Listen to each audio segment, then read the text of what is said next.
Plastic pollution is a problem for all of us, not just the environment. Studies have shown that plastic pollution has affected human health in the cardiovascular system, in our tissues, and other places that will cause us to eventually die or have harmful effects due to plastic pollution breaking down in our system.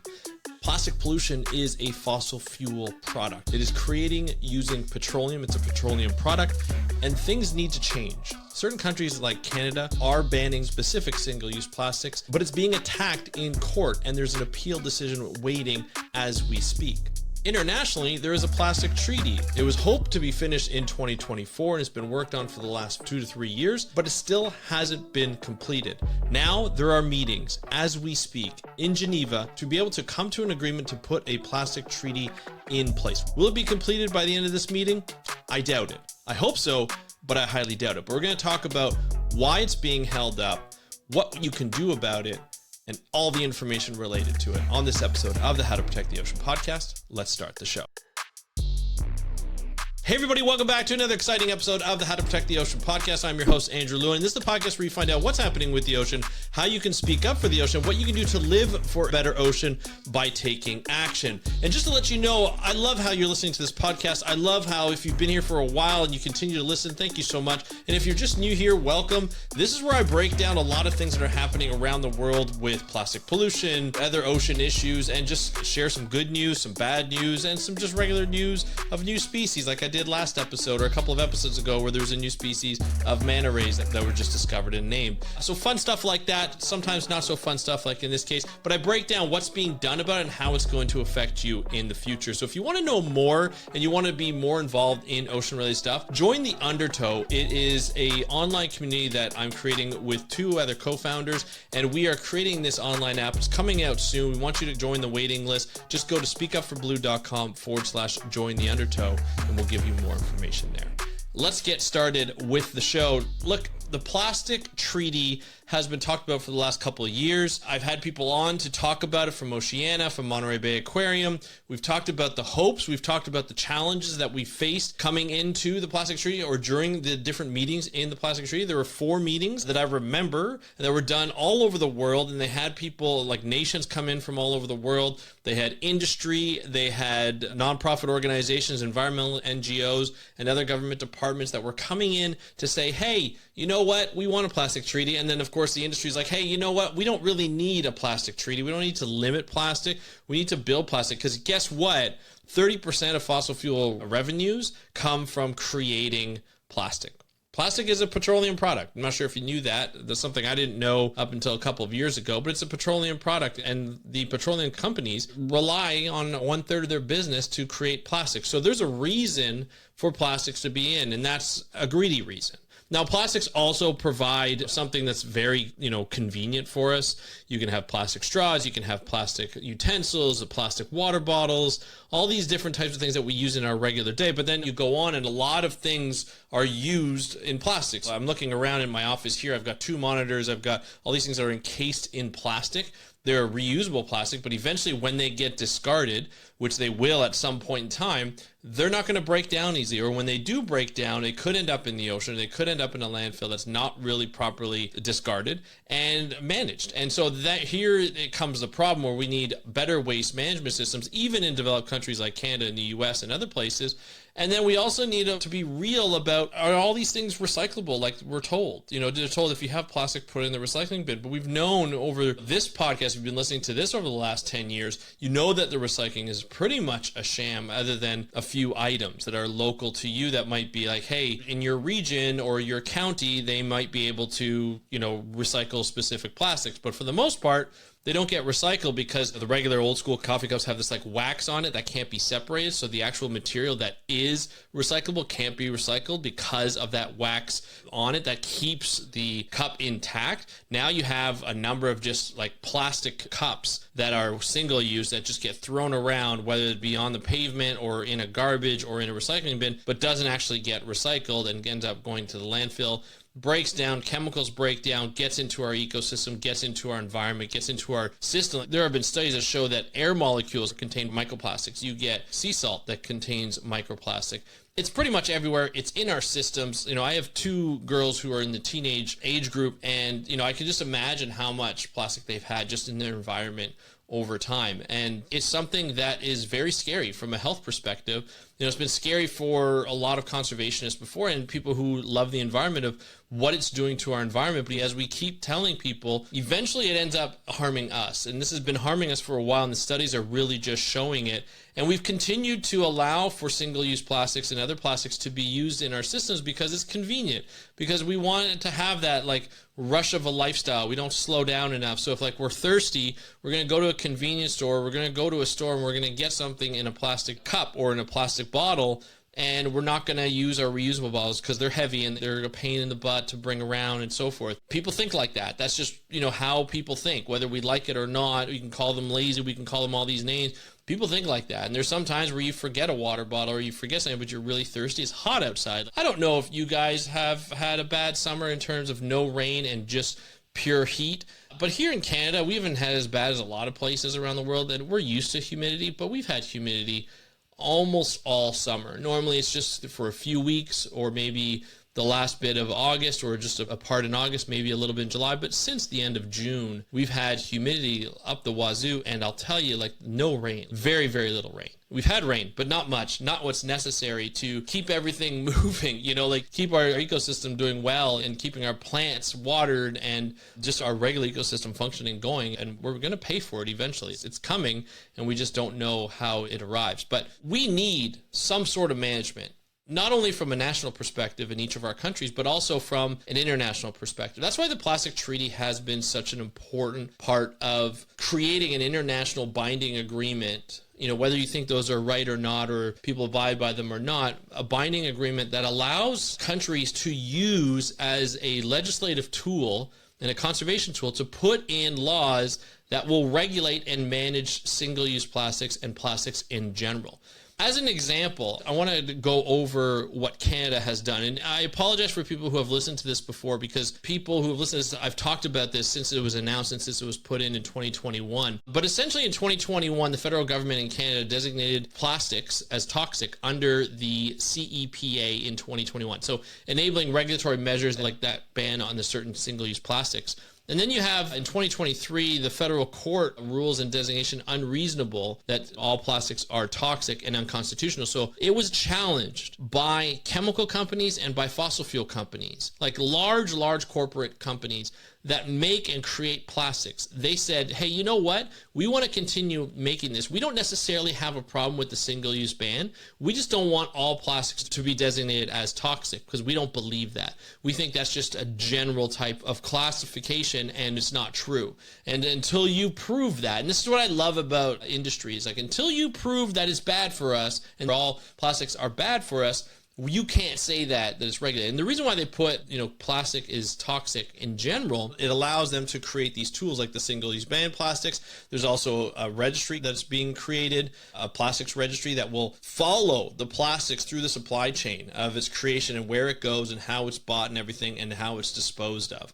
I assume there's going to be some regulatory matter coming in the future when they analyze that registry to find out of who's responsible for disposing of these and creating a better product for these plastics, and which plastics are worse and which plastics are not as bad, and all sorts of things. So I'm sure that's coming, and that's what these companies are worried about. They don't really care about the single-use plastics ban that Canada has, but they do care the fact that there's this overarching classification that plastics are toxic under the Canadian Environmental Protection Act. So they challenged it. The federal court said, hey, you know what? You can't just do that. It's overly broad and unconstitutional. And said the government failed to show that every such item poses a risk, which I almost feel like it should be reversed. I'm always of the mindset that it should be reversed. If you have a company and you create a product, you should show that it's not harmful to humans. It should show it's not harmful to the environment. If it is, you need to change it. That's pretty much it. It'll slow your process down, but come up with a better product and really use innovation. Anyway, in summer of 2024, the appeal proceeded in around mid-2024 in June. On June 25th, 2024, the Federal Court of Appeal heard arguments both for and against the validity of the toxic classification. The federal government asserted that all plastics, or at least those that break down, can cause harm, justifying the classification as necessary for comprehensive regulation. Environmental NGOs as well as health groups stepped in. The coalition of health and environmental groups like the David Suzuki Foundation, Greenpeace Canada, as well as others intervene in support of the government's position, saying that the classification that all plastics toxic is necessary for comprehensive regulation. That's always good. And then the decision for the appeal is still pending. As of January 2025, and from what I've looked up, we have not been able to see what has come out. And if you do know, if I missed it somehow, please let me know if there's been a decision or not. It's something that, we're waiting on. But what's nice is that the court granted a stay so that the regulation on single-use plastic ban can still go through. What I worry about is that all other regulations that have been created for this or were in the process of being created has pretty much put a pause on it because government doesn't want to waste any type of work or money on something that may or may not be able to go through. I think they should still be working on it personally, but I can see a lot of people saying like, why are you doing this when at some point you're not going to want to do that? Or it might not be valid and you might not be able to do it. So I think that's probably what the holdup of some of the other regulations that are coming out. But it's nice to have. It's nice that some of these countries like Canada are actually putting it through. I think Costa Rica also banned single-use plastics and some other countries as well. That's a huge feat. But as we speak now, in August of 2025, if you're listening to this, until August 14th, 2025, in Geneva, there is the Inc. 5.2 negotiations underway. So this is the plastic treaty. So the fifth round is split into 2 sessions due to the slow progress. So the current talks run until August 14th, but there's tension. There's about 200 industry lobbyists in the room. They are there to essentially slow down the process or essentially just get in its way and start to put in certain caveats and exceptions that allow their companies that they represent to have these exceptions, and they can do pretty much whatever you want. But the Guardian reports industry delegates outnumber the scientists at Geneva talks and raising transparency concerns. So they're worried about what's been happening and how once private companies get involved that are not transparent and that have sort of a devious or nefarious sort of act when they go there, they want to stop this plastic treaty from going on. Because let's be honest, all these organizations, these corporations and stuff, they don't want, like the industry, they do not want this to happen.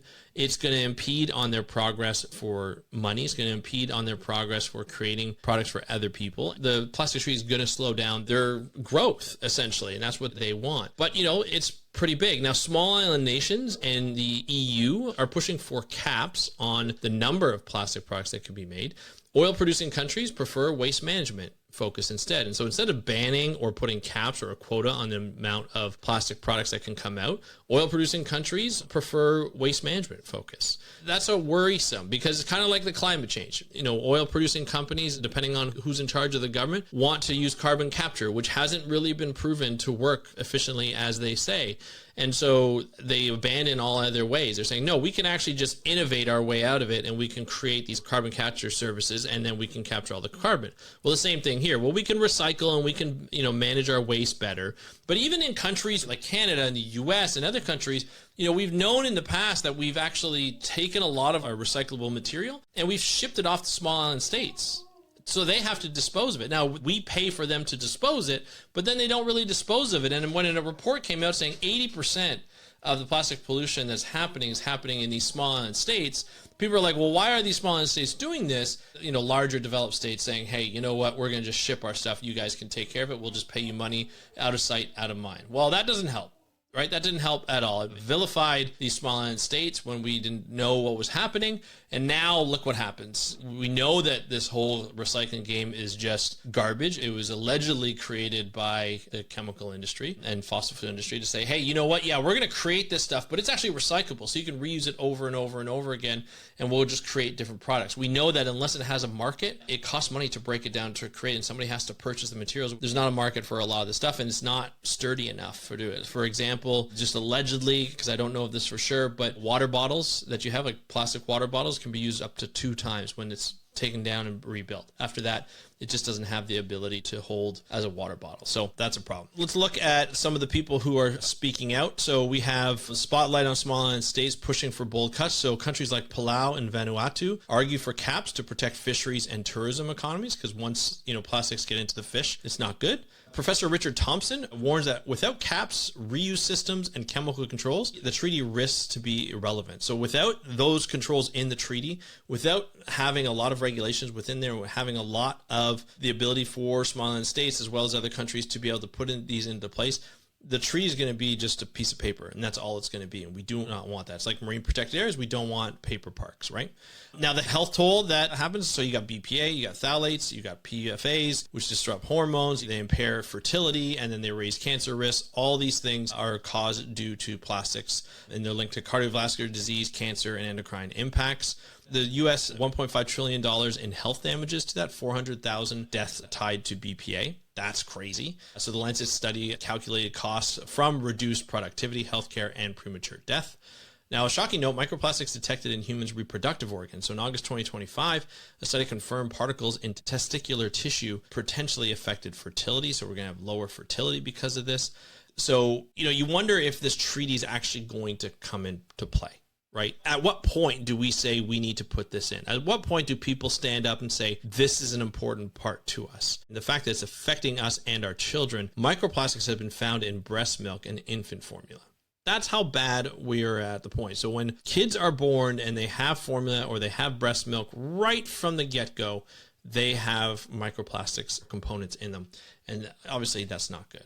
There's also equity concerns, so global south and development versus environmental justice. So low-income nations fear caps could limit their economic growth if funding is not provided. So there's going to have to be some type of funding. And then, of course, India argues for consensus without stifling development. So India's position, measures must align with sustainable development goals. So they have to fit within other legislative bodies or with other international agreements. All of this stuff is related to this plastic treaty, right? There are different aspects in this, and I can't break it down into one episode. I'm already getting long in this episode, but it's something where if we have a system where we do not control our plastic pollution, we are going to have significant impacts on our health of our bodies as well as our ecosystems. And we can't afford that. We are in a position right now in the world where things are really boiling and to a point where it's getting really bad. We need to have some controls. We can't just let corporations and companies continue to take over and continue to drive economy over environmental health. So we need to ensure that we are building a stronger, more resilient society by controlling the stuff that's, can impede that. And that is microplastics and plastic pollution. There are certain things that you can do to help. The first thing that I would do, if you were watching this before August 14th, is go to your government representative and say, we want a plastic treaty. We want our country, so for me, it'd be Canada, to sign on to the plastic treaty. And we want it to make sure that we are protected from our health concerns and our environmental concerns from plastic pollution. That'd be the first thing that I would like you to do.